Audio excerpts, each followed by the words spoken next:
Record fires are blazing in the Amazon, raising concerns among environmentalists and world leaders. More than 74,000 fires have burned in Brazil this year. That's almost double the total from 2018.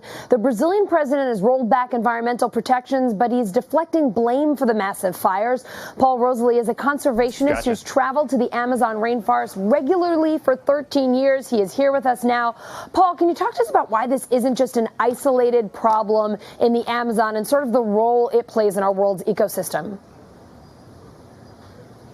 Yeah, there's nothing about this that's isolated. This is what we're dealing with as a planet right now. I mean, we've been watching deforestation happen for the last few decades, and every single year these fires happen. It's just that this year the fires are so big that everyone's paying attention to it.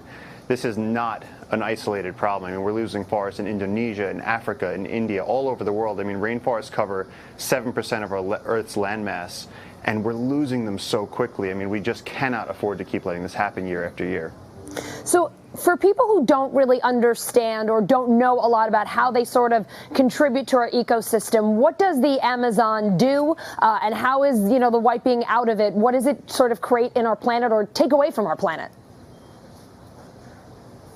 The Amazon doesn't take anything away from our planet. The Amazon produces, it's like an engine that gives us life. It's producing 1/5 of our clean water. It's producing 1/5 of the oxygen we have.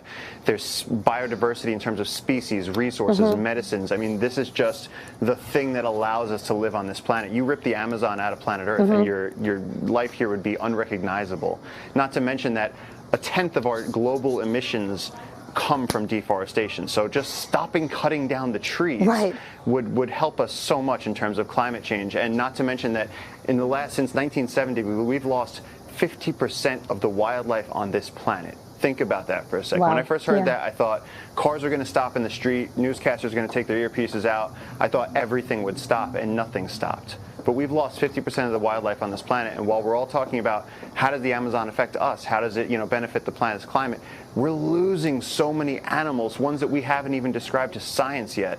We cannot afford to let this keep happening, and the only way to stop it is to start protecting the parts that work, start protecting the intact Amazon, because it's a closed loop. It's a moisture cycle. The Amazon produces the rain that waters it, and that's how the whole system works. And we have to safeguard that if we have any chance of remaining alive.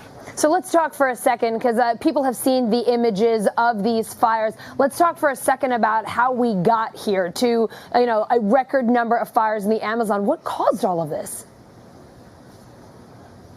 This is just decades of apathy on everyone's part. I mean, that's the thing. We think about it as an isolated issue. We think about this as, well, Brazil says, well, this is our forest, and Peru says this is our forest, and each country does that.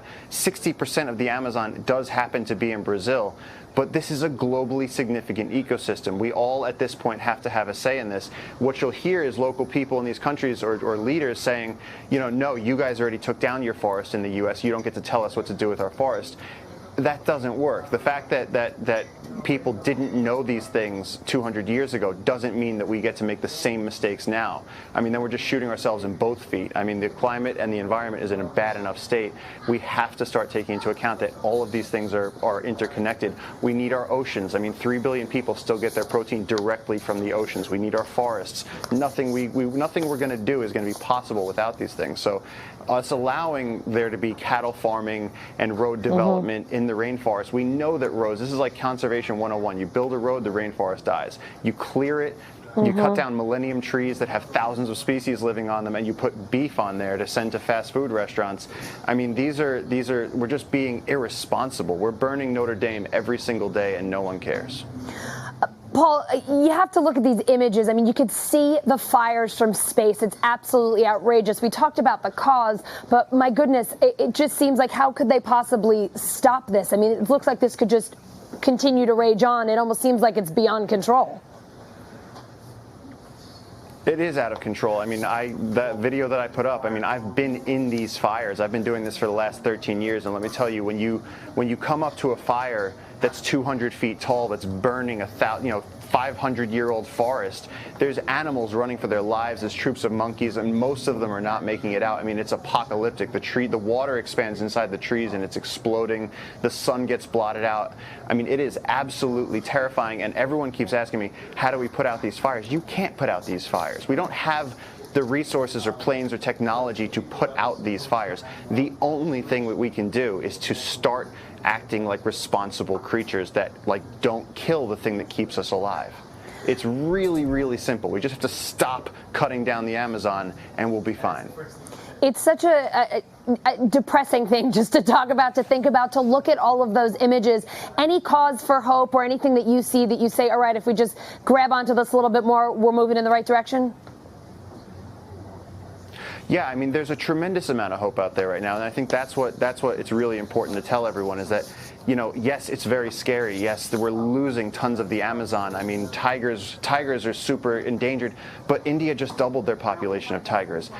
Decades ago, humpback whales were almost gone. They're back to almost pre-whaling numbers. It's very, very easy. Nature is incredibly resilient, but you have to allow it to bounce back. We have to give it that chance. And if we keep cutting back the Amazon and push it past that tipping point, we're gonna make it to the point where the Amazon collapses and then we don't have it anymore, and then we're like living in a post-apocalyptic movie, and no one wants to do that. So there's tons and tons of hope. The fact that everyone's sharing this stuff, the fact that we have celebrities like Leonardo DiCaprio even is using his power to get this out there, the fact that people are choosing to eat differently, they're realizing that we have to start electing leaders that actually understand science and biology, and the fact that we depend on other organisms to live.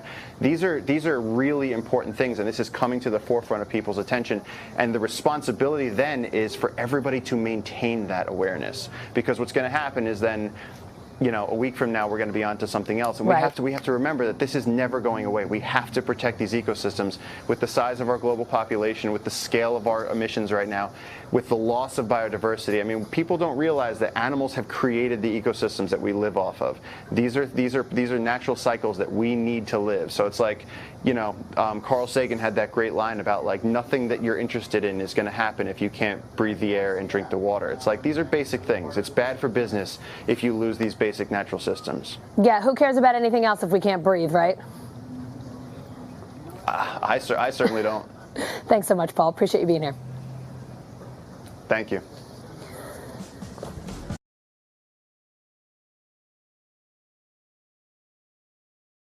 Hey, NBC News viewers, thanks for checking out our YouTube channel. Subscribe by clicking on that button down here, and click on any of the videos over here to watch the latest interviews, show highlights, and digital exclusives. Thanks for watching.